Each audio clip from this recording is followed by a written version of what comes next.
નમસ્કાર મિત્રો, વિડીયોમાં તમારું સ્વાગત છે. જી હા મિત્રો, અત્યારે હાલના મોટા અને મહત્વના સમાચાર સામે આવી રહ્યા છે. તો મિત્રો, સમાચારમાં વાત કરીએ તો બનાસકાંઠા જિલ્લાના પથાવાડા નજીક આવેલા ગુંદરે હાઈવે પર આજે એક અત્યંત આઘાતજનક અને કમકમાટી ભર્યા અકસ્માતની ઘટના સામે આવી છે.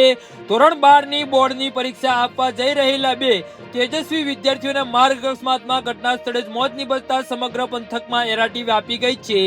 મળતી માહિતી અનુસાર બનાસકાંઠા જિલ્લાના ગુંદરી હાઈવે પર આવેલી ભેરુનાથ હોટલ પાસે આ જીવલેણ અકસ્માત સર્જાયો હતો. તો ગુંદરી ગામનો 17 વર્ષીય હરેશસિંહ શેરસિંહ રાજપૂત અને સતાસણ ગામનો 17 વર્ષીય લાલાભાઈ વિહાભાઈ ચૌધરી બંને મિત્રો પોતાના બાઇક પર સવાર થઈને ધોરણ 12 ની પરીક્ષા આપવા માટે કેન્દ્ર પર જઈ રહ્યા હતા. આ દરમિયાન ગુંદરી હાઈવે પર પૂર ઝડપે આવી રહેલા એક બેફામ ટેન્કરે તેમના બાઇકને જોરદાર ટક્કર મારી હતી. ટક્કર એટલી પ્રચંડ હતી કે બંને વિદ્યાર્થીઓને હવામાં ફંગોળાયા હતા અને તેમને ગંભીર ઈજાઓ પહોંચતા હતી અને સ્થાનિક લોકોએ તાત્કાલિક મદદ માટે દોડી આવ્યા હતા, પરંતુ ઈજાઓ એટલી ગંભીર હતી કે બંને કિશોરોએ ઘટના સ્થળે જ અંતિમ શ્વાસ લીધા હતા. જી હા મિત્રો, તો આના વિશે તમારું શું કહેવું છે તો નીચે મારી કમેન્ટ બોક્સમાં જરૂરથી જણાવજો અને અમારી યુટ્યુબ ચેનલને સબસ્ક્રાઇબ કરવાની ભૂલતા નહીં. ધન્યવાદ.